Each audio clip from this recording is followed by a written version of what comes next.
Assalamualaikum warahmatullahi wabarakatuh. Innal hamdalillah nahmaduhu wa nasta'inuhu wa nastaghfiruh wa na'udzu billahi min shururi anfusina wa sayyiati a'malina. Man yahdihillahu fala mudilla lahu wa man yudlil fala hadiya lahu. Asyhadu an la ilaha illallah wahdahu la syarika lahu wa asyhadu anna Muhammadan 'abduhu wa rasuluh. Ya ayyuhalladzina amanu taqullaha haqqa tuqatih wa la tamutunna illa antum muslimun. Ya ayyuhalladzina amanu taqullaha wa qulu qawlan sadida yuslih lakum a'malakum wa yaghfir lakum dhunubakum wa may yuti'illaha wa rasulahu faqad faza fawzan 'azima. Amma ba'du. Segala puji bagi Allah Subhanahu wa taala Rabbul Alamin yang telah memberikan kita petunjuk kepada jalan talibul ilm, jalan menuntut ilmu, agar kita bisa lebih faham dalam urusan agama ini. Maka salah satu bagian yang terpenting dalam kehidupan kita adalah kita berusaha memahami dalam urusan agama. Kalau kita faham dalam urusan agama, ini salah satu indikator bahwasanya Allah mencintai kita. Man yuridillahu bihi khairan yufaqihu fid din. Barang siapa yang diinginkan kebaikan oleh Allah, maka Allah jadikan dia faqih, faham dalam urusan agama, faham dalam memahami ilmu, dan juga faham bagaimana menerapkan ilmu. Dan juga Nabi sallallahu alaihi wasallam mengatakan, walam yu'tid dina illa man ahabba, illa liman ahabba. Dan Allah Subhanahu wa taala tidaklah memberikan agama kecuali kepada orang yang Allah Subhanahu wa taala cintai. Oleh karena itu jamaah melakukan Allah Subhanahu wa taala, kita berusaha belajar dan juga beramal soleh, mengamalkan ilmu agar kita menjadi orang yang disebutkan oleh Nabi sallallahu alaihi wasallam tadi, yaitu orang yang diinginkan kebaikan oleh Allah dan orang yang dicintai oleh Allah Subhanahu wa taala.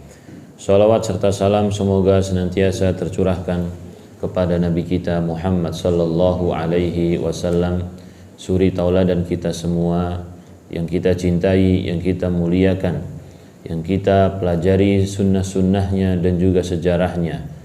Sesungguhnya di dalam sunnah-sunnah Nabi sallallahu alaihi wasallam terdapat keajaiban-keajaiban yang membuat orang-orang kafir itu bingung, ya. Maka kita sebagai umat Nabi sallallahu alaihi wasallam sangat senang, bangga karena kita memiliki Nabi yang paling mulia yang pernah ada, yang pernah diciptakan oleh Allah Subhanahu wa taala. Maka wajib bagi kita untuk senantiasa mencintai beliau, bersalawat untuk beliau, mempelajari sunnah-sunnahnya dan mengamalkannya dalam kehidupan kita sehari-hari. Jamaah yang dimuliakan Allah Subhanahu wa taala, pada pertemuan pagi hari ini yaitu kita akan membaca dosa yang ke-24.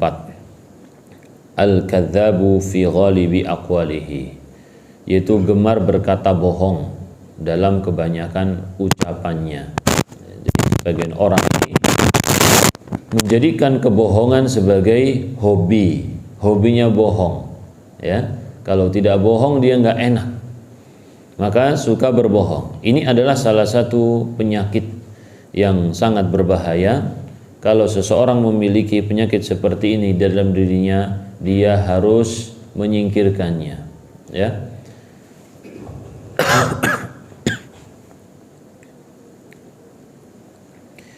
Nabi kita Muhammad sallallahu alaihi wasallam adalah orang yang jujur sekali. Beliau tidak pernah berdusta sama sekali. Dan itu diakui oleh istrinya, yaitu Ibunda Khadijah. Ketika Nabi sallallahu alaihi wasallam mendapatkan wahyu dari Allah Subhanahu wa taala, beliau kemudian pulang ke rumah dalam keadaan ketakutan dan minta diselumuti. Beliau mengatakan, inni khasyitu ala nafsi, aku mengkhawatirkan diriku sendiri. Maka Ibunda Khadijah mengatakan, kalla, la wallah, demi Allah tidak, ya, Allah tidak akan menghinakanmu sedikit pun. Fa innaka latasilur rahim wa tasduqul hadis, karena kamu adalah orang yang suka menyambung silaturrahim dan kamu adalah orang yang jujur di dalam ucapan, ya. Jadi Ibunda Khadijah sebagai istrinya mengetahui bagaimana sifat Nabi Muhammad sallallahu alaihi wasallam. Beliau adalah orang yang sangat jujur. Dan juga bukan cuma istri, orang-orang di sekitar Nabi sallallahu alaihi wasallam yang dekat maupun yang jauh, ya, kerabat ataupun yang bukan, mereka pun mengakui kejujuran Nabi Muhammad sallallahu alaihi wasallam. Oleh karena itu Nabi kita Muhammad sallallahu alaihi wasallam disebut sebagai Al-Amin, karena beliau tidak pernah menyelisihi janji, beliau tidak pernah berbohong, ya. Dan orang-orang musyrikin ketika didakwahi pertama kali oleh Nabi sallallahu alaihi wasallam, beliau naik di Bukit Sofa dan mengatakan, kalau aku kasih tahu kalian bahwasanya di belakang kita ini ada pasukan kuda yang ingin menyerang kalian, kalian percaya enggak? Ya. Orang musyrikin mengatakan apa? Ma jarrabna 'alaika kadziba. Kami tidak pernah menemukan kedustaan dari dirimu. Tidak pernah menemukan, berarti apa? Nabi sallallahu alaihi wasallam selalu jujur, tidak pernah berdusta. Jadi ini adalah sifat yang paling agung yang dimiliki oleh Nabi sallallahu alaihi wasallam. Makanya para ulama menyebutkan salah satu sifat yang istimewa yang dimiliki oleh Nabi sallallahu alaihi wasallam adalah as-sidq, ya, yaitu apa? Jujur, as-sidqu. Dan Allah Subhanahu wa taala juga memerintahkan kita kaum muslimin untuk senantiasa jujur bersama orang-orang yang jujur, ya. Ya ayyuhalladzina amanu taqullaha wa kunu ma'as shadiqin. Wahai orang-orang yang beriman, bertakwalah kalian kepada Allah dan hendaklah kalian itu termasuk kelompok orang-orang yang jujur. Jadi kita diperintahkan jujur oleh Allah Subhanahu wa taala, mengikuti ayat Al-Qur'an, mengikuti perintah Nabi sallallahu alaihi wasallam dan mengikuti akhlak beliau. Adapun bohong itu adalah akhlak yang sangat buruk sekali. Makhluk yang pertama kali bohong di hadapan Allah Subhanahu wa taala, ya, adalah iblis. Iblis membohongi Nabi Adam, yang menyebabkan Nabi Adam itu terjatuh dalam suatu kemaksiatan yang dilarang oleh Allah Subhanahu wa taala, yang kemudian Allah Subhanahu wa taala memberikan hukuman kepada Nabi Adam dan istrinya, yaitu dilepaskan pakaiannya, ya, yang kemudian diturunkan ke dunia. Ini adalah kebohongan pertama yang dilakukan di alam semesta, yaitu kebohongan iblis. Jadi seorang manusia apabila dia berbohong, ya, kalau seseorang suka berbohong, maka dia ini orang yang meniru iblis, ya, bukan meniru Nabi Adam. Di sini beliau menyebutkan beberapa ayat dan juga beberapa hadis. Di antaranya adalah dalam surat Al-Mu'min atau surat Ghafir ayat yang ke-28. Innallaha la yahdi man huwa musrifun kadzdzab. Sesungguhnya Allah Subhanahu wa taala tidak memberikan hidayah kepada orang-orang yang melampaui batas lagi pendusta, ya. Orang-orang yang melampaui batas dan pendusta tidak akan diberi hidayah oleh Allah Subhanahu wa taala. Ayat ini berkaitan dengan Nabi Musa, ya. Artinya apa? Kalau Nabi Musa itu adalah orang yang dusta, maka niscaya Allah Subhanahu wa taala tidak akan memberikan petunjuk kepada Nabi Musa untuk senantiasa lurus di dalam kedustaannya. Artinya apa? Orang yang dusta itu pasti akan ketahuan boroknya, entah dengan ucapannya yang lain atau dengan perbuatannya, nanti ketahuan, ya. Orang yang dusta pasti ketahuan kesalahan-kesalahannya, ya, luputnya, jatuhnya dalam hal-hal yang lainnya. Maka para nabi itu yang dituduh sebagai pendusta oleh kaumnya sampai Nabi kita Muhammad sallallahu alaihi wasallam musuhnya atau orang-orang musyrikin tidak menemukan celah sedikit pun atas kedustaan yang mereka anggap, ya. Jadi wahyu yang disampaikan oleh para nabi atau nabi kita Muhammad sallallahu alaihi wasallam mereka anggap sebagai dusta. Tentu kalau dianggap dusta mereka akan mencari pembenaran, ini bohong, ya kan? Ini bohong, tapi ternyata sepanjang beliau berdakwah 13 tahun di kota Mekah ditambah 10 tahun di kota Madinah, mereka tidak menemukan celah sama sekali yang bertentangan dengan apa yang didakwahkan oleh Nabi Shallallahu Alaihi Wasallam. Ya. Jadi meskipun beliau itu dituduh kadzab, pendusta, tapi kok dakwahnya nggak berubah-berubah. Biasanya kalau orang, ya, kalau seorang anak misalkan atau kita lah mengatakan sesuatu, kemudian ada orang yang menyebut ini bohong, ini pembohong, ya. Maka kalau kita betul bohong, biasanya kita akan mencari hal yang lain untuk membenarkan alasan. Nanti salah satu alasan inilah yang menunjukkan kebohongan kita, ya. Kemudian kita rubah. Nah, ini menunjukkan bohong yang pertama dan seterusnya. Jadi kebohongan itu pasti akan diketahui, ya, cepat ataupun lambat. Tapi Nabi kita Muhammad sallallahu alaihi wasallam ketika berdakwah kepada orang-orang musyrikin, sembahlah Allah Subhanahu wa taala dan jauhilah tagut, dan terus menerus tidak pernah berubah meskipun Nabi sallallahu alaihi wasallam dijuluki oleh orang-orang musyrikin sebagai kadzdzab. Demikian juga Nabi Musa yang berdakwah kepada kaumnya, maka tidak ada suatu kedustaan yang ditemukan oleh Fir'aun dan juga bala tentaranya, ya, dari Nabi Musa. Baik. Maka Allah Subhanahu wa taala justru memberikan petunjuk kepada Nabi Musa, ya, urusan ucapan dan juga perbuatan Nabi Musa itu secara teratur sekali, ya, tidak ada yang saling bertentangan. Adapun orang yang bohong itu ucapannya sering bertentangan dengan perbuatannya, atau bahkan ucapannya bertentangan dengan ucapan yang lainnya. Jadi kalau seseorang menginginkan hidayah, menginginkan kebaikan dari Allah Subhanahu wa taala, maka jauhilah ucapan dusta. Kalau seseorang ingin hidayah dari Allah Subhanahu wa taala, jauhilah ucapan dusta. Orang ketika berdebat misalkan, ya, diskusi, satunya jujur, satunya lagi ingin menang, maka dia karena ingin menang menggunakan berbagai macam cara, entah itu cara yang jujur atau cara yang bohong, yang penting dia apa? Yang penting dia menang, kan gitu. Nah, orang yang seperti ini berarti tidak menginginkan kebaikan. Adapun orang yang jujur, dia mencari kebenaran, dan kebenaran itu untuk diikuti. Para ulama menyebutkan salah satu bahaya dari dari kebohongan ini yaitu menggambarkan suatu kebenaran sebagai kebatilan dan juga kebatilan sebagai apa? Kebenaran, ya. Padahal kita berdoa kepada Allah Subhanahu wa taala, Allahumma arinal haqqa haqqa warzuqna ittiba'ah, ya Allah, gambarkanlah kepada kami, tunjukkanlah kepada kami suatu kebaikan itu sebagai kebaikan, kebenaran itu sebagai kebenaran, dan berilah rizki untuk kami untuk mengikutinya.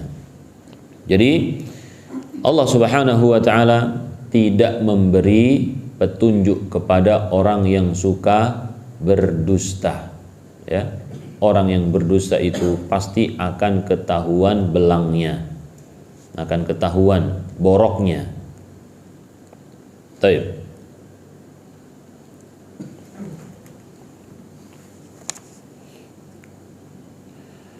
Oleh karenanya Allah Subhanahu wa taala menyebutkan kalau ada orang yang fasik datang dengan membawa berita, maka kita diperintahkan untuk tatsabbut, ya, tatsabbut, tabayyun, itu memastikan apakah beritanya itu benar atau salah. Ya ayyuhalladzina amanu in ja'akum fasikum binaba'in fatabayyanu. Wahai orang-orang yang beriman, kalau datang kepada kalian orang yang fasik dengan suatu berita, maka pastikanlah apakah beritanya jujur atau tidak. Kemudian Allah Subhanahu wa taala berfirman, Qutilal kharrasun. Qutilal kharrasun. Ya, kharras di sini apa artinya? Kalau diterjemahkan, Qutilal kharrasun, terkutuklah orang-orang yang banyak berdusta. Kharrasun. Khors itu artinya orang yang suka mengira-ngira. Khoroso artinya mengira-ngira. Seperti khoroso an-nakhl. Jadi kalau kurma berbuah, ya, itu biasanya nggak ditimbang, tapi cuma dikira-kira. Tengkulak kalau membeli buah misalkan, lihat buahnya jumlahnya berapa, hanya dikira-kira, oh ini sekitar berapa kilo gitu ya. Nah, ini. Jadi khorrasun, orang yang suka mengira-ngira. Kenapa di sini dilaknat, ya, dikutuk? Allah Subhanahu wa taala melaknat orang-orang yang khorras. Karena orang yang suka mengira-ngira itu adalah orang yang banyak dustanya, banyak kebohongannya. Dan disebutkan oleh para ulama mufassirin beda-beda, ya. Ada yang mengatakan khorrasun yaitu murtabun, orang-orang yang ragu-ragu. Karena kalau orang mengira-ngira itu nggak pasti dia, bisa benar bisa salah, dan jatuh kepada kesalahan itu lebih dekat daripada jatuh kepada kebenaran, ya. Berbeda dengan orang yang memastikan, misalkan kita beli buah dipanen dulu kemudian ditimbang, maka itu lebih apa? Lebih pasti. Kalau cuma dikira-kira, oh ini 10 kilo, meleset, pasti meleset. Bisa 11 kilo, ya, bisa 10 lebih setengah, bisa 9,5 kan gitu ya, pasti salahnya. Maka di sini Allah Subhanahu wa taala mengatakan qutilal kharrasun, ya, terlaknatlah orang yang suka mengira-ngira atau orang yang ragu-ragu. Oleh karena itu, kita kaum muslimin diperintahkan oleh Allah Subhanahu wa taala untuk memastikan segala sesuatu. Demikian juga dalam ilmu agama, jamaah yang melakukan Allah Subhanahu wa taala. Allah tidak menerima akidah yang isinya adalah keraguan-raguan, seperti akidahnya orang munafik. Allah Subhanahu wa taala mengatakan la ilaha ula wa la ilaha ula. Orang munafik itu enggak ke sono enggak kemari, ya. Orang munafik enggak ke sono enggak kemari, enggak bersama orang mukmin dan tidak bersama orang kafir. Kenapa mereka seperti itu? Karena isi dalam hati mereka itu keraguan-raguan. Enggak mantap dalam beragama, enggak mantap dalam mengucapkan la ilaha illallah. Maka gimana caranya supaya kita itu mantap dalam beragama? Kita dalami agama, ya, kita pelajari dengan benar isi dari agama Islam ini, terutama akidah yang berkaitan dengan tauhid. Dan juga harus siapkan pola pikir kita, ya. Yang paling penting mempersiapkan pola pikir, yaitu apa? Tunduk kepada dalil. Ini pola pikir, tunduk kepada dalil. Kalau pola pikirnya dari awal tidak disiapkan untuk tunduk kepada dalil, maka isinya semuanya keraguan-raguan, ya. Bahkan ahlul kalam itu menyebutkan bahwasanya ini Al-Quran itu semuanya dhon, prasangka semuanya. Jadi nggak ada yang qat'i, ya. Nah, ini bahaya seperti itu. Berarti dalam beragama dia nggak ada yang pasti, dia itu semuanya perkiraan saja, ya. Padahal dalam Al-Quran itu Masya Allah banyak ayat yang sangat jelas disebutkan oleh Allah Subhanahu wa ta'ala. Wa aqimus sholah wa atuz zakah, dirikanlah sholat, dirikanlah zakat, sangat jelas sekali. U'budullah, sembahlah Allah Subhanahu wa ta'ala, ya, jelas sekali. Wajtanibut taghut, tinggalkanlah taghut, ibadah-ibadah kepada selain Allah Subhanahu wa ta'ala. Jadi oleh karena itu jamaah melakukan Allah Subhanahu wa ta'ala, penting bagi kita dalam beragama itu menyiapkan pola pikir kita untuk menerima dalil dari Al-Quran dan Sunnah Nabi Shallallahu Alaihi Wasallam yang sahih. Kalau hadis itu sahih, tidak ada tafsiran bertentangan dengan hadis yang lain, ya, tidak ada bertentangan dengan hadis yang lain, maka kita terima apa adanya dari Nabi Muhammad Shallallahu Alaihi Wasallam. Qutilal kharrasun. Kemudian Allah Subhanahu wa taala berfirman juga dalam surat Ali Imran ayat 61. Thumma nabtahil fanaj'al la'natallahi 'alal kadhibin. Kemudian marilah kita bermubahalah kepada Allah, lalu kita minta supaya laknat Allah ditimpakan kepada orang-orang yang dusta. Ya.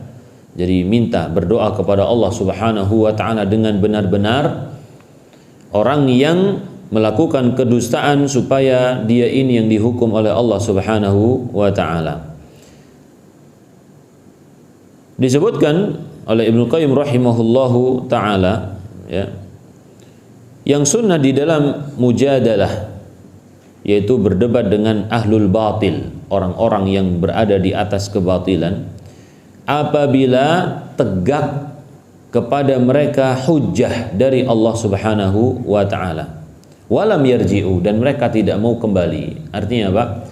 Jadi kita ini berdebat dengan orang yang sesat misalkan, ya. Berdebat dengan orang yang sesat. Dia sudah kita jelaskan ayat-ayat Allah, hadis Nabi sallallahu alaihi wasallam, tapi dia tetap tidak mau menerima. Dia tetap dalam kesesatannya, ya.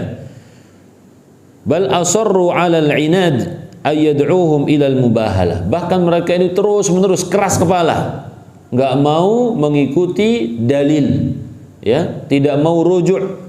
Maka kita ajak mereka untuk mubahalah, dan Allah Subhanahu wa taala memerintahkan hal tersebut, ya, wa rasuluhu, dan juga rasulnya, itu ya.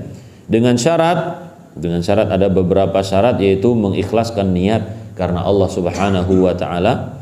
Itu yang pertama. Kemudian yang kedua, iqamatul hujjah, yaitu telah menjelaskan hujjah, yaitu dalil-dalil kepada dia supaya hilang syubhatnya, supaya hilang kerancuan di dalam otaknya.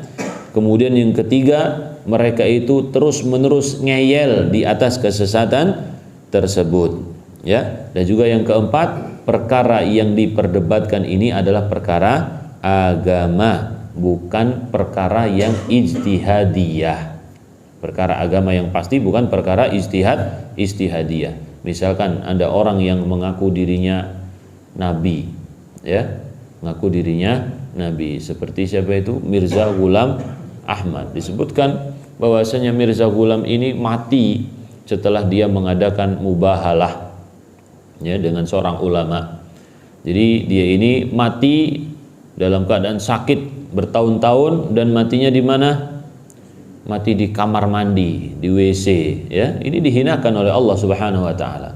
Padahal Nabi sallallahu alaihi wasallam menyebutkan seorang nabi itu dikubur di mana dia meninggal dunia, ya. Seorang nabi dikubur di mana dia meninggal dunia, seperti nabi kita Muhammad sallallahu alaihi wasallam dimakamkan di rumah ibunda Aisyah radhiyallahu anha. Beliau meninggal di sana. Nah, ini nggak tahu nih siapa ini, Mirza, ya, Mirza Ghulam dikuburin di mana, ya? Di bawah WC, ya.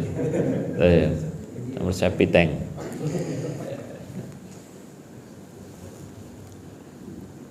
Taib. Laknatallahi 'alal kadzibin. Laknat Allah bagi orang-orang yang dusta, pembohong, ya. Jadi orang yang berbohong dan juga ngeyel dalam kebohongannya, ini jauh dari rahmat Allah Subhanahu wa taala. Laknat artinya apa? Jauh dari rahmat Allah, dijauhkan dari rahmat Allah. Jadi orang yang suka bohong itu jauh sekali dari rahmat Allah Subhanahu wa taala. Enggak dapat kebaikan dia, ya, dari Allah Subhanahu wa taala. Kemudian disebutkan hadis Rasulullah sallallahu alaihi wasallam bersabda dari Abdullah ibn Mas'ud radhiyallahu anhu, "Inna sidqa yahdi ilal birri wa innal birra yahdi ilal jannati." Sesungguhnya kejujuran itu mengarahkan kepada kebaikan, dan kebaikan itu mengarahkan kepada surga. Wa innar rajul la yasduq wa yataharra sidq hatta yakuna siddiqa. Dan seseorang itu senantiasa dia jujur, ya, Dia itu selalu jujur, berusaha jujur sampai dia disebut oleh Allah Subhanahu wa taala sebagai siddiq, ya, orang yang senantiasa jujur. Wa iyyakum wal kadzib, dan jauhilah dusta, jauhilah kebohongan. Wa innal kadziba yahdi ilal fujur, dan kebohongan itu mengarahkan seseorang kepada fujur, kepada perbuatan keji, perbuatan jahat dan perbuatan buruk. Wa innal fujur yahdi ilan nar, dan perbuatan buruk itu mengarahkan kepada neraka. Jadi apa ini? Kebohongan itu jalan pintas menuju neraka, ya. Kebohongan jalan pintas menuju neraka. Kalau kita menuntut ilmu, ya, jalan pintas menuju surga, ini ada kebohongan. Kalau orang ingin cepat masuk neraka, maka dia, ya, suka berbohong. Na'udzubillah, ya. Wala yazalur rajulu yakdzibu hatta yuktaba indallahi kadzdzaba, dan seseorang itu terus-menerus berdusta sampai ditulis di sisi Allah Subhanahu wa taala sebagai seorang pendusta, ya. Nah, ini kita berusaha menghindarkan diri kita dari pendusta. Ada sebagian orang itu dusta hanya sekedar ingin mendapatkan uang, ya, mendapatkan keuntungan dunia, dusta kepada teman-temannya, bohong. Contohnya dia punya bisnis ini, bisnis A, bisnis B, bisnis C, ya, untuk apa? Mencari investor. Akhirnya investor kecil datang, investor yang besar pun datang, ya. Setelah terkumpul duitnya berapa miliar, langsung dia dibawa kabur, ya. Betul nggak Pak? Dan ini ternyata banyak kasusnya, ya. Ya, banyak sekali kasusnya. Yang kemarin itu ada bisnis online itu beli apa? Katanya beli handphone, ya, kalau nggak salah.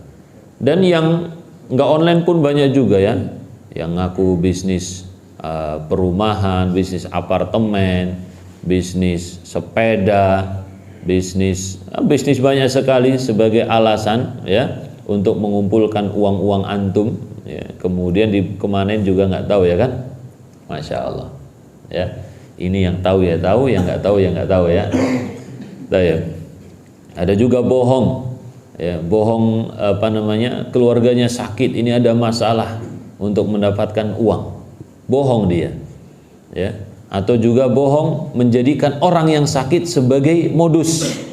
Jadi dia ini gambarnya gambar orang sakit, tapi nggak ada hubungannya dia dengan orang yang sakit tersebut, ya. Minta sumbangan sono sini, ini sakit untuk kebutuhan, untuk pengobatan, tapi ternyata duitnya bukan disalurkan. Ini sakitnya sudah beberapa tahun yang lalu, sudah meninggal dunia ini orangnya ini, ya. Tapi fotonya masih ada buat nyari duit, Masya Allah. Ya, ini berbagai macam kebohongan untuk memakan harta manusia, harta kaum muslimin secara batil. Na'udzubillah. Ini tumpuk-tumpuk yang seperti dosanya, Pak.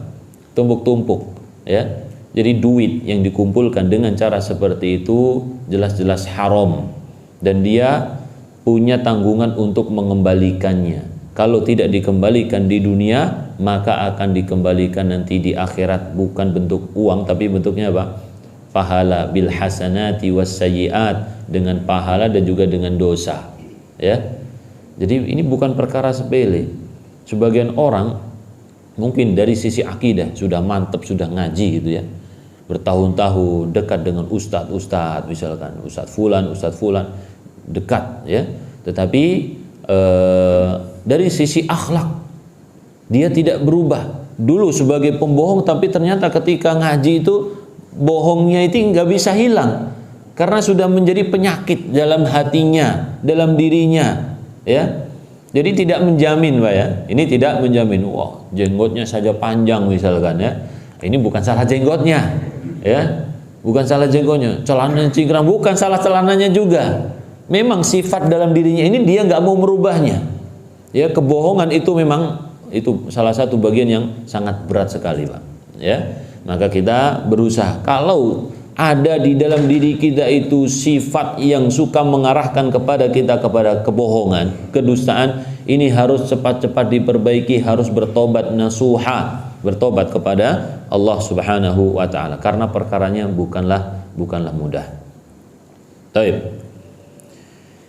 Jadi Nabi sallallahu alaihi wasallam menunjukkan kepada kita semua ya cara yang paling baik, cara paling baik untuk mendapatkan hidayah dari Allah Subhanahu wa taala agar kita mudah beramal soleh, agar kita mudah masuk surga, yaitu hendaklah kita senantiasa jujur, ya, senantiasa jujur. Asidku murrun kasmihi, jujur itu pahit, ya, tetapi akibatnya baik. Dan Nabi Shallallahu Alaihi Wasallam menunjukkan bahwasanya kedustaan itu, ya, adalah sumber dari keburukan. Kedustaan itu sumber dari keburukan. Innal kadhiba yahdi ilal fujur. Jadi kedustaan itu mengarahkan seseorang kepada perbuatan yang buruk. Jadi dia ini biangnya keburukan, ya. Orang mengadu domba, biasanya ada adu domba dikarenakan apa? Kebohongan. Orang menipu harta orang lain, kebohongan juga, ya. Dan banyak sekali, ya, kalau kita lihat satu persatu semuanya isinya adalah apa? Kebohongan. Kemudian di sini disebutkan juga hadis Nabi Shallallahu Alaihi Wasallam riwayat Bukhari dan Muslim. Ayatul munafiqi thalathun.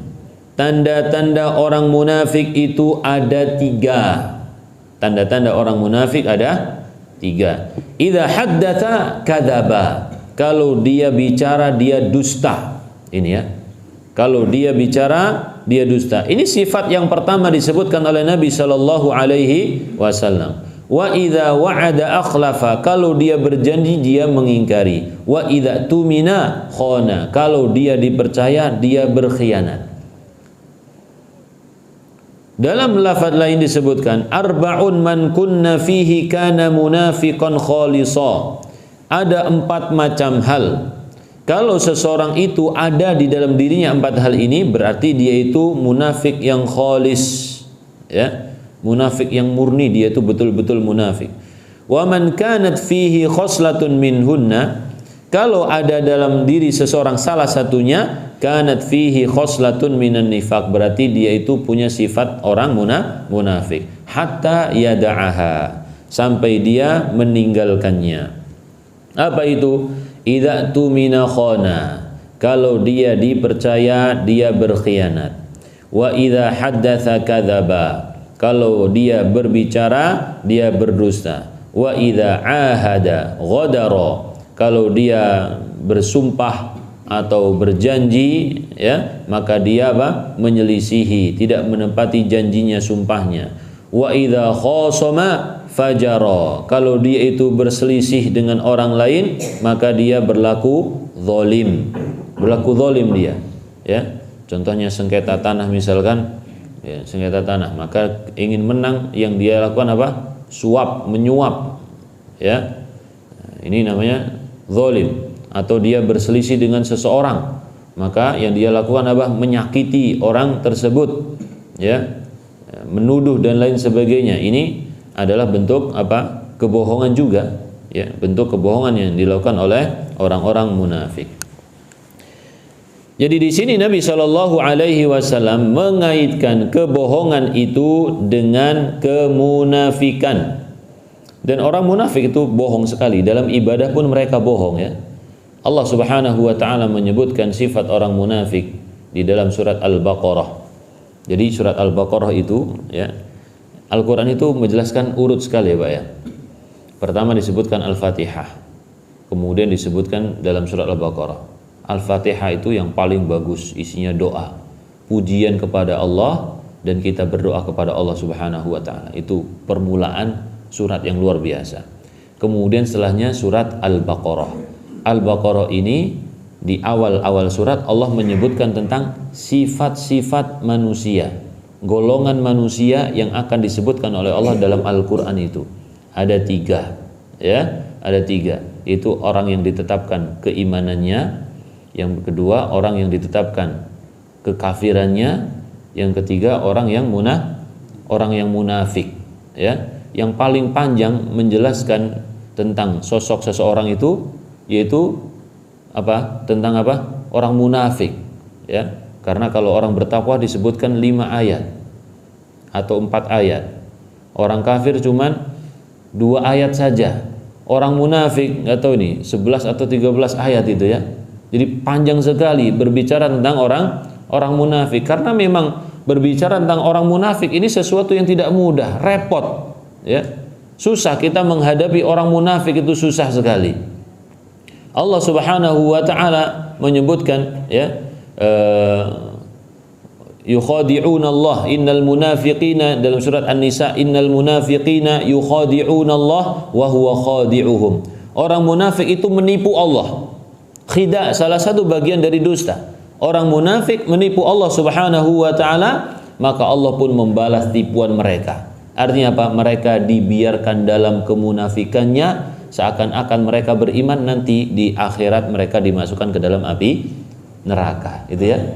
Jadi ditipu mereka oleh Allah Subhanahu wa taala, dibalas, ya. Dan tipuan Allah Subhanahu wa taala bukan tipuan yang Masya Allah, ya. Balasan Allah dalam menipu orang-orang munafik ini bukan sesuatu yang ringan, ya. Orang munafik itu mengira dirinya apa? Beriman, karena dia ke sono iya, ke sini iya, gitu ya. Bersama orang-orang kafir iya, bersama orang yang mukmin iya. Maka terkadang mereka itu mengira dirinya apa? Beriman. Mereka mengira dirinya akan masuk surga bersama kelompoknya Nabi Muhammad SAW. Maka Allah tipu mereka. Nanti kalau sudah meninggal dunia, bahkan mereka sujud pun kepada Allah tidak bisa. Ya, di hari kiamat Allah Subhanahu wa taala menampakkan dirinya kepada orang-orang yang menyembahnya, termasuk orang munafik ini. Orang-orang beriman bersujud kepada Allah, tapi orang munafik tidak bisa bersujud kepada Allah. Jadi Allah Subhanahu wa taala jadikan tulang punggung mereka itu nempel kaku seperti kayu, gak bisa sujud mereka, ya. Adapun orang yang beriman, mereka sujud kepada Allah Subhanahu wa taala. Dan juga ketika orang munafik bersama orang-orang yang beriman ingin melewati jembatan dalam kegelapan yang luar biasa, orang-orang beriman diberi cahaya oleh Allah Subhanahu wa taala, mereka cahayanya nggak ada, redup, ya. Yakadul barqu yakhtafu absarahum, hampir saja itu halilintar menyambar pandangan mata mereka. Jadi cahaya mereka itu terang, tapi cuma seketika saja. Kalau orang cuma dikasih terang seketika, ya, maka matanya akan apa? Terbelalak, kebingungan dia, dipenuhi rasa takut dan juga rasa bingung arah, seperti orang yang buta. Beda dengan orang yang terbiasa dengan kegelapan, cahaya mungkin remang-remang, maka dia akan bisa melihat sedikit demi sedikit. Dalam kegelapan itu dia bisa meraba-raba. Tapi kalau habis dikasih cahaya yang terang sekali, mata ini, ya, habis itu gelap gulita, maka dia nggak bisa melihat apapun. Ini, ya, ini perbedaannya. Ini takbir atau ungkapan dari Allah Subhanahu wa taala menggambarkan orang-orang munafik itu begitu detail sekali.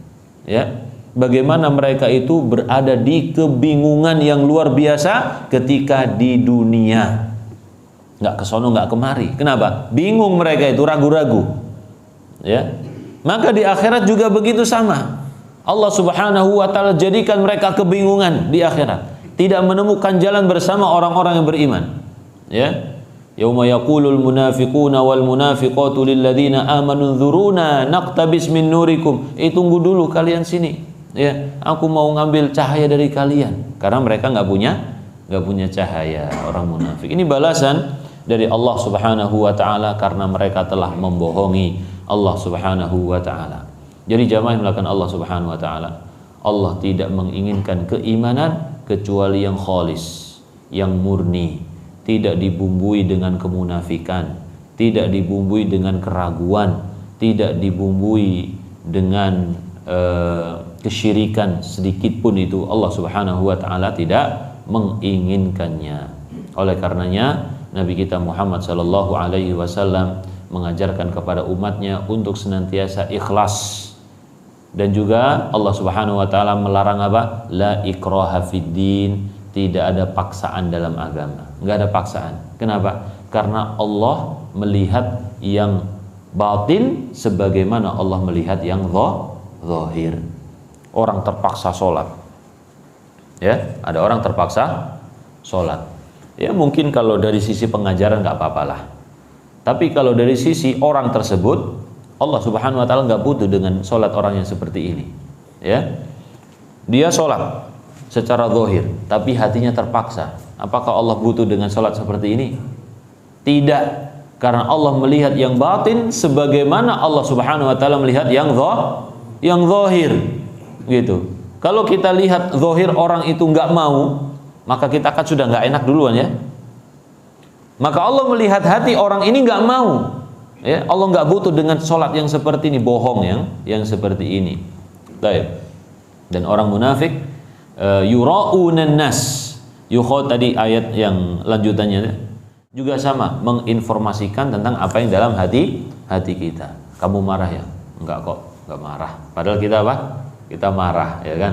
Maksudnya bukannya kita marah, tapi kita berusaha meredam kemarahan, gitu maksudnya Pak ya. Baik. Ada orang dalam hatinya itu marah, tapi dia tidak mengekspresikan. Kenapa? Karena dia sedang melawan rasa marah. Jadi kalau misalkan dia bilang aku nggak marah, gimana? Bohong nggak nih? Hah? Ya, bohong nggak kira-kira Pak? Insya Allah nggak ya, karena dia sedang berusaha apa? Meredam kemarahan.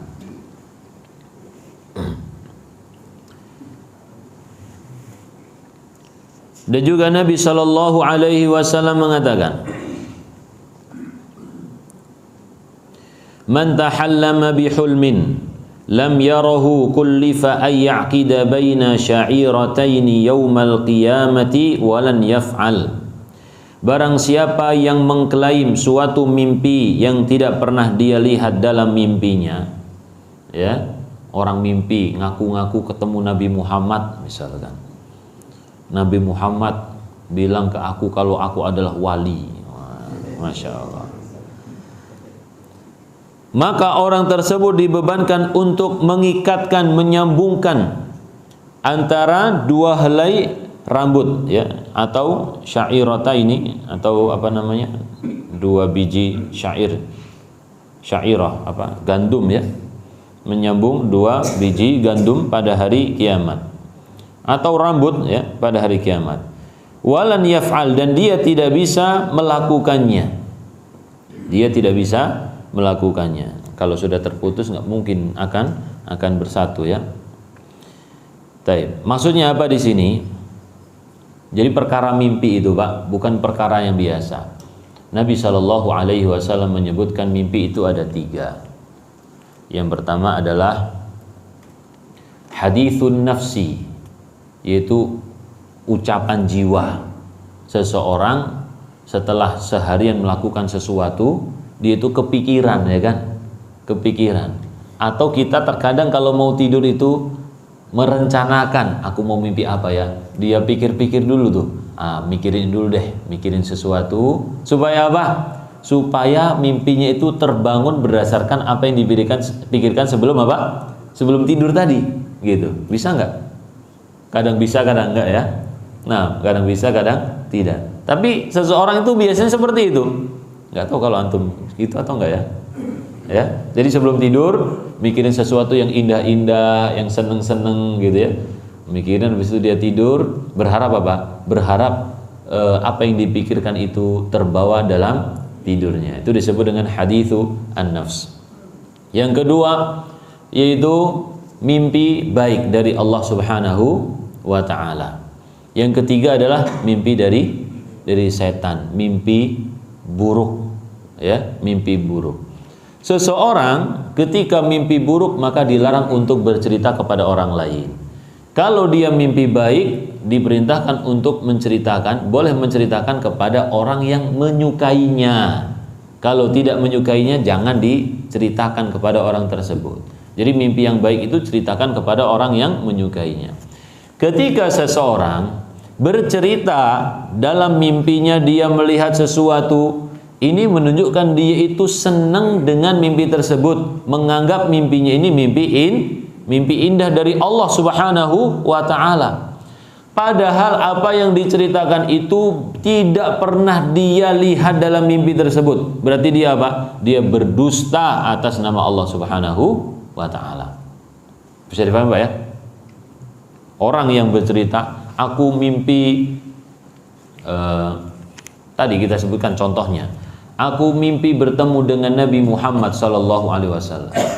Nabi Muhammad itu begini, disebutkan sifat-sifatnya, ya, disebutkan sifat-sifatnya. Ternyata salah dia, nggak cocok dengan apa yang disebutkan dalam dalam kitab-kitab para ulama, ya, tentang sifat Nabi sallallahu alaihi wasallam. Aku mimpi Nabi Muhammad pakai kopiah misalkan, ya. Ini nggak tahu nih.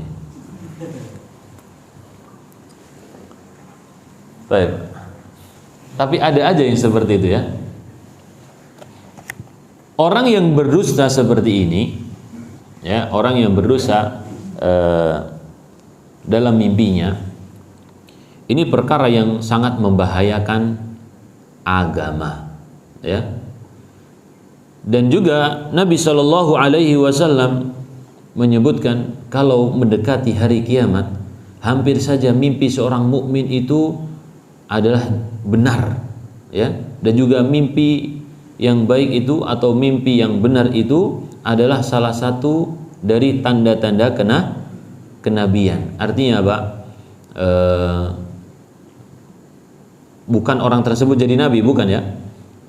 Tapi Nabi Shallallahu Alaihi Wasallam memberitahukan bahwa di akhir-akhir dunia mimpi seorang mukmin itu benar-benar terbukti. Ini sesuai dengan pemberitaan Nabi Muhammad Shallallahu Alaihi Wasallam, termasuk bagian dari mukjizat beliau. Bukan menunjukkan orang yang dapat mimpi tersebut adalah nabi, bukan, ya.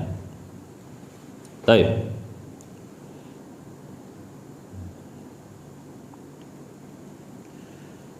Dijelaskan oleh Imam At-Tabrani, sesungguhnya ancaman ini berat sekali, yaitu lebih dari orang yang berdusta ketika bangun. Kenapa berdusta ketika tidur itu lebih berat daripada seseorang berdusta ketika dia tidak tidur? Orang dengan sadar mengatakan, ini salah, padahal itu benar, misalkan, ya. Qad yakunu asyaddu mafsadatan minhu. Yang terkadang mungkin berdusta ketika kita bangun itu bahayanya lebih besar. Id qad takunu syahadatan fi qatlin wahidin. Karena mungkin orang itu berdusta dalam persaksian yang bisa menyebabkan seseorang terbunuh atau menyebabkan harta seseorang berpindah kepada orang lain. Ini kan bahaya dari apa? Dusta secara apa? Secara nyata, bangun, bukan dusta dalam mimpi. Ya, misalkan ada si A, dia ditunjuk sebagai saksi, tapi ternyata dia dalam bersaksi bohong. Iya, aku melihatnya dia membunuh, misalkan. Iya, aku melihatnya dia itu ngambil, merampas tasnya, misalkan. Maka ini bahaya, kan? Jadi menuduh seseorang sehingga dia akan mendapatkan hukuman. Lalu kenapa kok dusta dari mimpi itu lebih besar ancamannya? Li'annal kadhiba fil manami kadhibun 'ala Allah. Karena dusta di dalam mimpi itu dia dusta kepada Allah atas nama Allah Subhanahu wa taala. Annahu arahu ma lam yarah, ya, bahwasanya dia mengira dia melihat atau dia menganggap Allah memperlihatkan sesuatu padahal Allah Subhanahu wa taala tidak pernah apa? Memperlihatkan sesuatu kepadanya. Wal kadhibu 'ala Allah asyaddu minal kadhibi 'alal makhluqin. Dan berdusta atas nama Allah lebih berat daripada berdusta atas nama manusia. Taib. Apalagi berkaitan dengan syariat, ya. Dia ngaku-ngaku bertemu dengan Nabi, kemudian Nabi Muhammad SAW menyebutkan suatu hadis atau menuliskan suatu syair, atau menuliskan suatu amalan-amalan tertentu, ya, maka ini sangat berbahaya sekali. Taib. Ada seseorang yang bermimpi bertemu dengan Allah, dan dalam mimpinya itu Allah Subhanahu wa taala, ya, katanya ya, bermimpi dengan Allah dan Allah menggugurkan ibadah-ibadah darinya, ya. Nah, ini mimpi baik atau mimpi buruk ini? Bertemu dengan Allah, tapi di situ Allah bilang apa? Kamu nggak perlu sholat lagi, ya.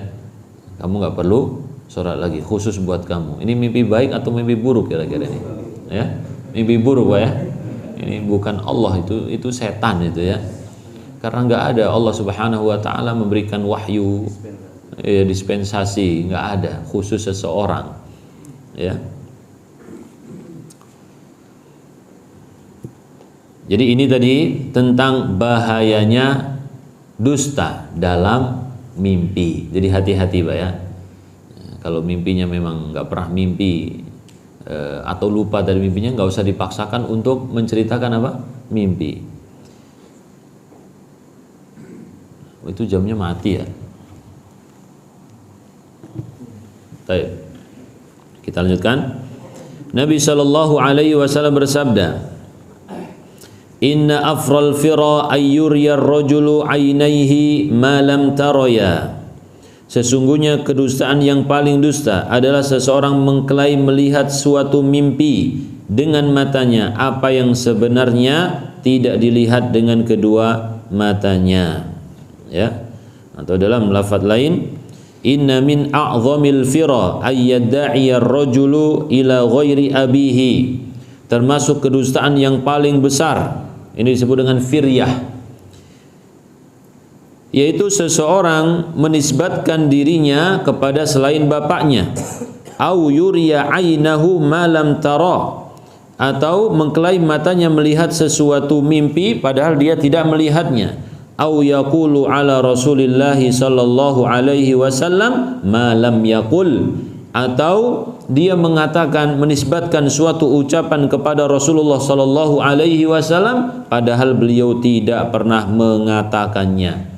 Ini hadis palsu, maudhu', cerita-cerita palsu yang dinisbatkan kepada Nabi sallallahu alaihi wasallam, ini harus dihindari, ya. Ada misalkan ada binatang yang mencari Nabi sallallahu alaihi wasallam kemudian ketemu berapa tahun. Ada makhluk yang dari purba, dari sebelum Nabi Adam, dia hidup mencari Nabi sallallahu alaihi wasallam. Ini kedustaan-kedustaan yang harus diwaspadai. Kalau dia beriman kepada Nabi sallallahu alaihi wasallam, tentu dia tidak akan berani melakukan seperti itu. Maka yang tadi, Pak, yang kita sebutkan, ya, kita harus siapkan apa? Pola pikir.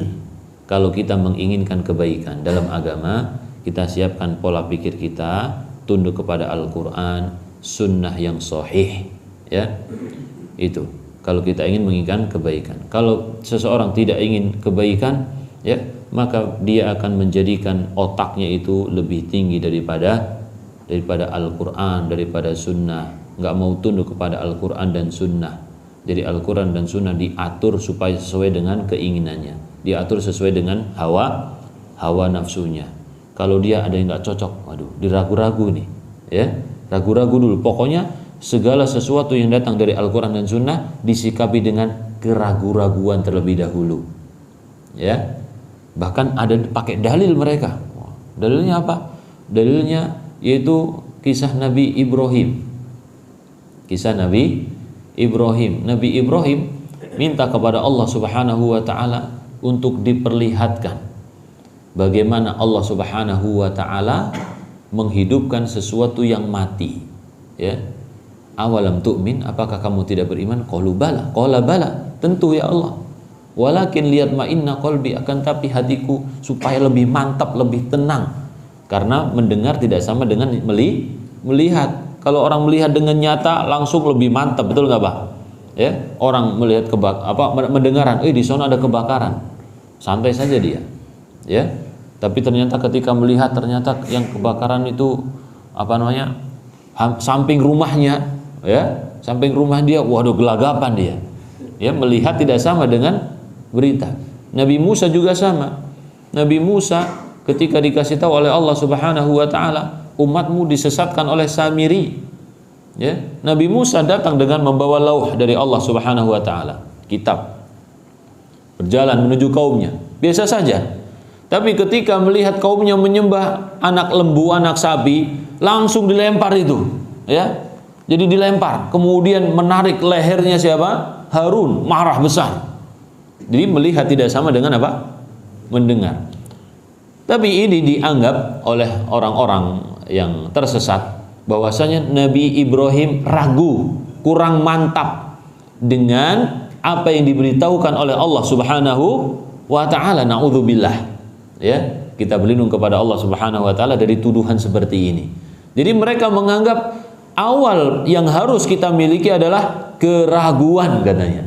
Ya, dalilnya tadi yang kita sebutkan. Ini kesesatan ya. Ini kesesatan dalam berpikir. Ya, seseorang itu kalau dia betul-betul beriman kepada Allah Subhanahu wa taala, enggak ada ragu-ragu. Kalau ragu-ragu tidak bisa disifati dengan apa? Keimanan, ya. Karena iman itu ya iman, mantap, percaya. Kalau ragu-ragu berarti belum iman gitu. Baik. Nah, ini pola pikir harus disiapkan. Inna afral fira, sesungguhnya kedustaan yang paling dusta yaitu seseorang menyatakan dia melihat dengan matanya sesuatu yang dia tidak melihatnya dalam mimpi. Imam Bukhari menyebutkan hadis dari Samurah bin Jundub yang panjang. Rasulullah Shallallahu Alaihi Wasallam sering sekali bertanya kepada para sahabatnya, hal ro'a ahadun minkum min ru'ya? Apakah di antara kalian ada yang bermimpi semalam? Mimpi apa kalian semalam? Ya, ketika para sahabat nggak menyebutkan apa-apa, maka Nabi Shallallahu Alaihi Wasallam menyebutkan. Ini dalam Sahih Al Bukhari, beliau tidak menyebutkan bab namanya tertentu, langsung bab, ya, hadis Nabi Shallallahu Alaihi Wasallam yang begitu panjang tentang ini siksa apa ini? Siksa hari kiamat atau siksa kubur? Para ulama menyebutkan ini termasuk siksa kubur. Ya, siksa kubur berarti sebelum terjadi hari kiamat. Jadi Nabi Shallallahu Alaihi Wasallam dibawa oleh malaikat, ya, kemudian jalan-jalan melihat berbagai macam siksaan yang begitu dahsyat. Salah satunya Nabi Shallallahu Alaihi Wasallam melihat ada orang itu, ya, jadi mencakar mukanya, yusharshiru sidquhu ila qafah. Jadi mukanya nih, hidungnya dicakar, digaruk sampai ke belakang. Digaruk sampai ke belakang. Satu kanan dulu, habis itu kiri gantian. Ketika kiri dicabik-cabik, yang kanan mulai sembuh. Ganti lagi, yang kiri sembuh. Terus menerus, nggak ada berhentinya. Maka di akhir hadis Nabi Shallallahu Alaihi Wasallam diberitahukan ini orang siapa sebenarnya. Ammar rajulul ladzi ra'aitahu yusharshiru sidquhu ila qafahu wa min kharuhu ila qafahu. Yusharsharu afanya. Adapun laki-laki yang engkau lihat disobek tulang rahangnya hingga tengkuknya, lalu dari hidungnya hingga ke tengkuknya, lalu matanya, ya, wa ainuhu ila qafahu, dan matanya sampai tengkuknya, fa innahu ar-rajulu yaghdu min baitihi fayakdzibul kadzbah tablughul afaq. Dia adalah orang yang keluar pagi hari dari rumahnya kemudian menyebarkan kedustaan sampai memenuhi cakrawala, memenuhi langit, ya. Nah, ini bahaya dari apa? Dusta, bahaya dusta. Nah, zaman sekarang itu orang mudah memberitakan berita yang palsu, dusta, hoax, ya. Ini sangat berbahaya bagi dirinya. Mungkin berita tersebut berguna untuk orang lain, mungkin, ya. Tapi untuk dirinya sendiri yang bikin berita bohong ini sangat berbahaya. Kalau dia beriman kepada Allah Subhanahu wa taala, beriman kepada Nabi sallallahu alaihi wasallam, tentu dia akan takut membuat berita-berita dusta tersebut, ya. Dia akan hindari, karena meskipun itu mungkin baik untuk orang lain, berguna untuk orang lain, tapi tidak baik untuk dirinya sendiri. Dan itu tidak termasuk islah bainan nas, ya. Itu bukan termasuk islah bainan nas. Dalam hadis yaitu Ummu Kulthum bintu Uqbah, beliau pernah mendengar Nabi sallallahu alaihi wasallam mengatakan, "Laisal kadzdzabul ladzi yuslihu bainan nas wa yaqulu khairan wa yanmi khairan." Orang yang dusta itu bukanlah orang yang berbuat islah di antara manusia, ya, untuk menumbuhkan kebaikan. Artinya apa? Ada orang yang bertengkar, fulan dengan fulan, A dengan B. Dia bertengkar, nggak mau sapa, nggak mau berjumpa. Maka kita berusaha mendamaikan mereka. Gimana cara mendamaikan? Berbohong, ya, dapat salam dari si fulan. Aku tadi ketemu si fulan ngobrol, ya, menanyakan, aku cerita tentang kamu. Dia responnya baik misalkan, ya. Dia responnya baik. Atau dia mengatakan sesuatu, ya, salam ya, gitu. Maka ini suatu kebohongan. Padahal si fulan, ya, tidak pernah mengatakan sesuatu apapun.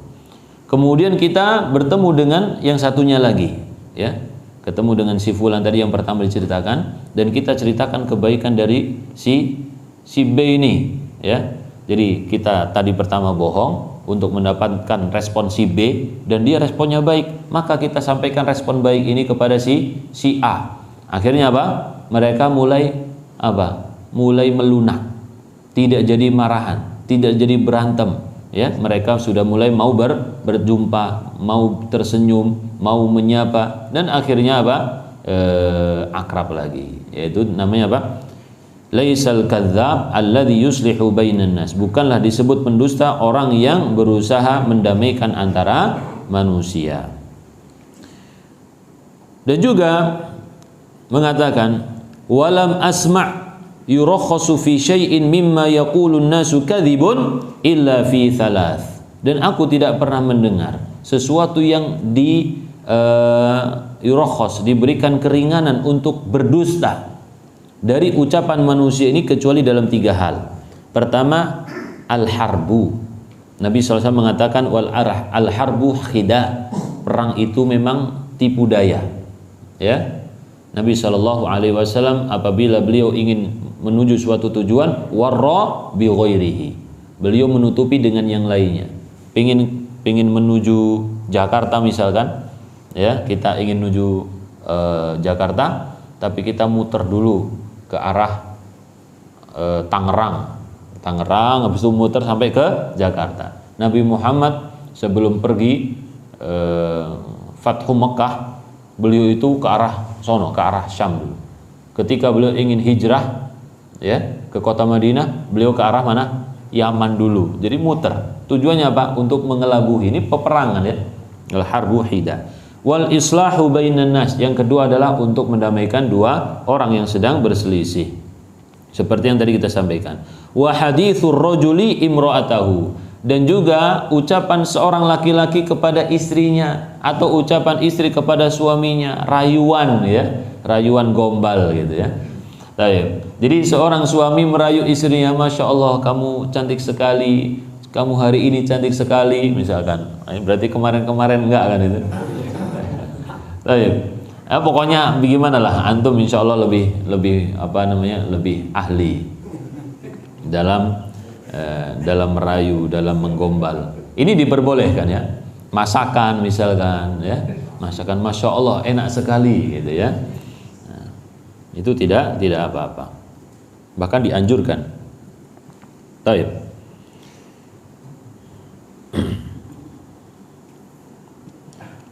Kemudian di sini disebutkan, nah itu tadi ancaman, ya, ancaman buat orang yang berdusta, dirobek mukanya.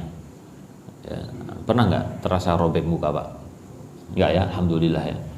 Nah, dulu orang nggak tahu makan apa itu, bibirnya sini luka, makan sesuatu yang keras sampai bibirnya luka. Ini seperti para sahabat. Nah, di dalam suatu perjalanan bersama Nabi SAW, peperangan, mereka nggak punya bahan makanan. Mereka makan tanaman-tanaman yang tumbuh liar, ya, tanaman yang kering. Disebutkan sampai kotoran kami itu, ya, buang kotoran itu seperti kotoran kambing, seperti kotoran binatang. Jadi hijau dan juga padat-padat.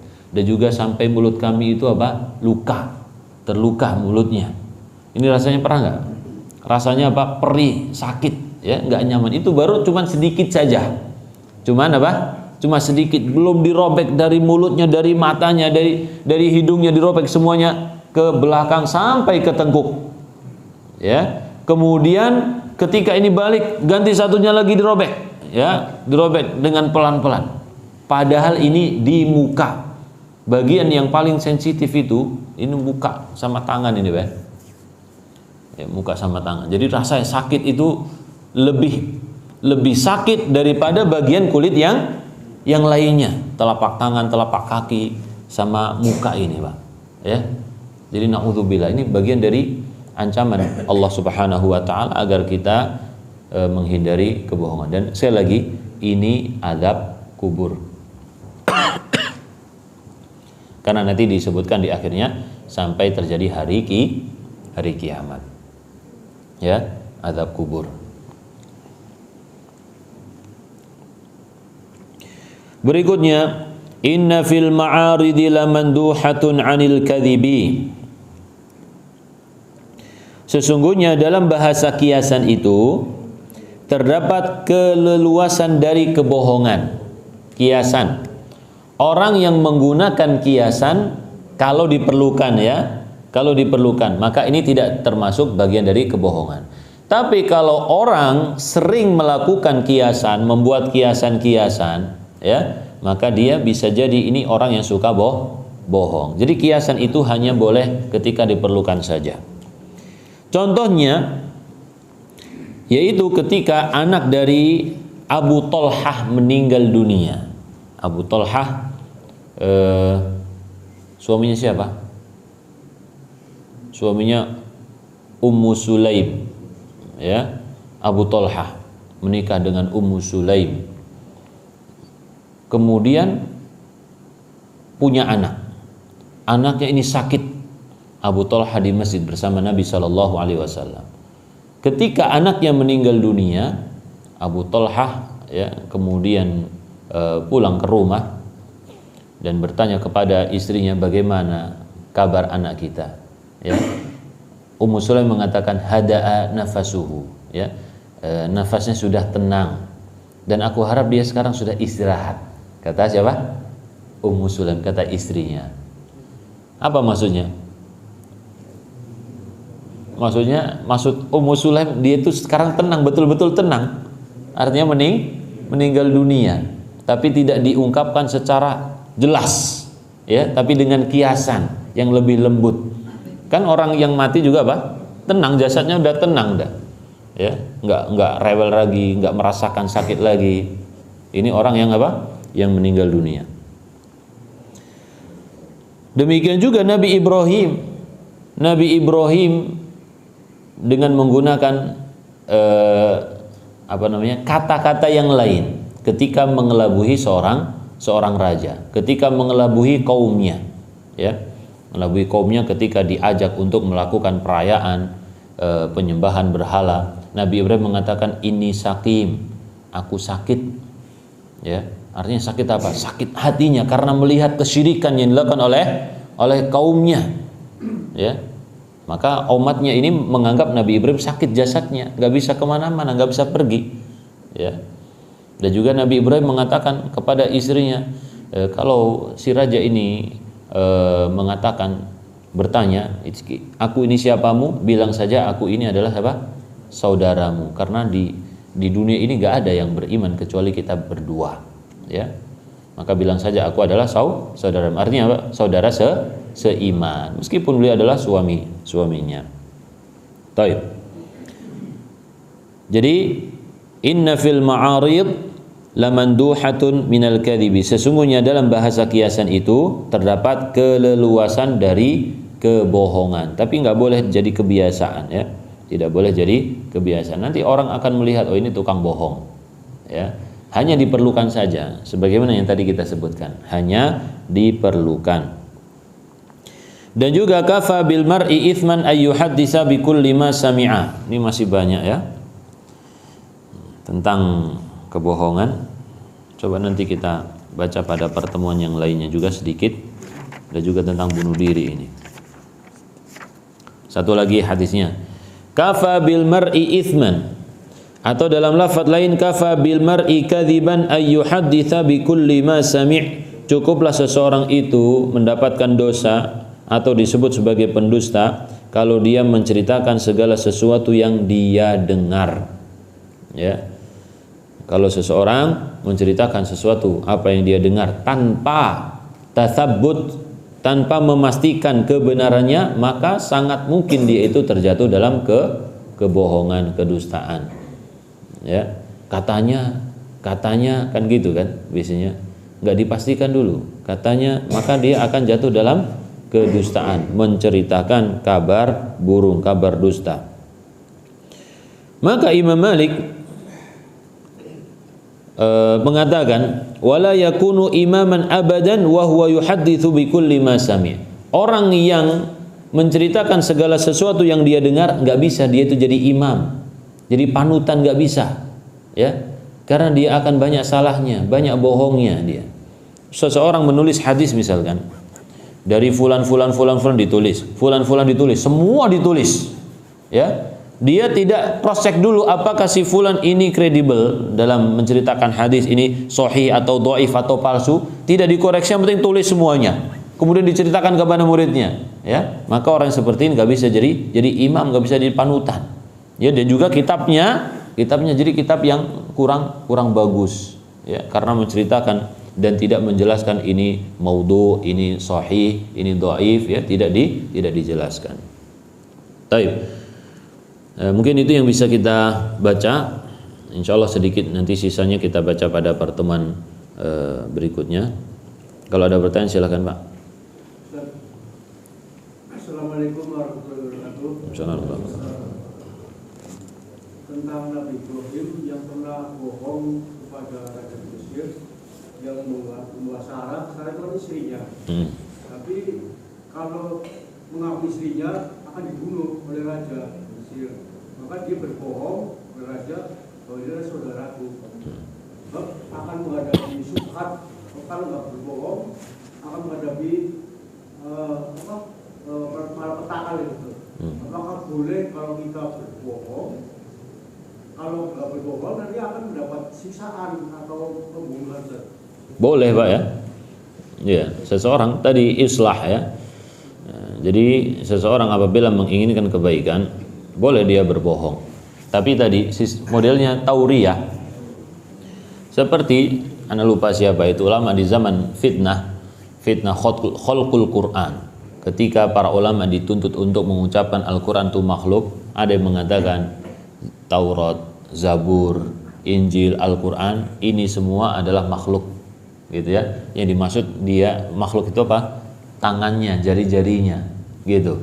Bukan Al-Quran atau kitab-kitab yang lain, ya. Tapi yang dia tunjuk apa? Jarinya. Tapi orang yang di hadapannya dia akan mengira bahwasanya dia mengatakan apa? Ini kitab-kitab ini makhluk. Padahal yang dia maksud apa? Jari-jarinya ini, tangannya ini, gitu.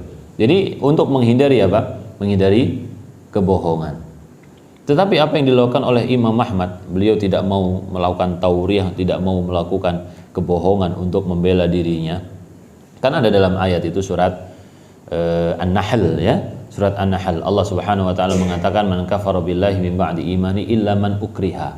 Barang siapa yang kufur kepada Allah, zahirnya kufur kepada Allah, ya, karena dia itu terancam hidupnya, hatinya tetap dalam keadaan iman, maka tidak masalah dia, gitu. Jadi bohong kan dia? Bohong seakan-akan dia cinta dengan agama mereka atau masuk agama mereka, padahal tidak. Ini kebohongan, diperbolehkan, tidak masalah. Baik. Ada lagi Pak?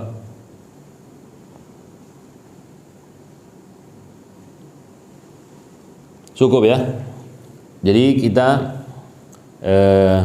dalam pembahasan ini diperintahkan oleh Allah, diperintahkan oleh Rasulullah SAW untuk senantiasa jujur dan juga menghindari ucapan dusta semampu kita. Hindari ucapan dusta. Meskipun ucapan dusta itu menyelamatkan diri kita, mesti ada sisi negatifnya, ya. Meskipun ucapan dusta itu menyelamatkan diri kita, menyelamatkan orang lain, mesti ada sisi negatifnya ya yang kita tidak mengetahuinya. Taib, oleh karena itu kita berusaha menghindari kedustaan ini. Wa sallallahu ala nabiyyina Muhammad, rabbana atina fid dunya hasanah wa fil akhirati hasanah wa qina adzabannar. Subhanakallahumma bihamdika asyhadu an la ilaha illa anta astaghfiruka wa atubu ilaik. Assalamualaikum warahmatullahi wabarakatuh.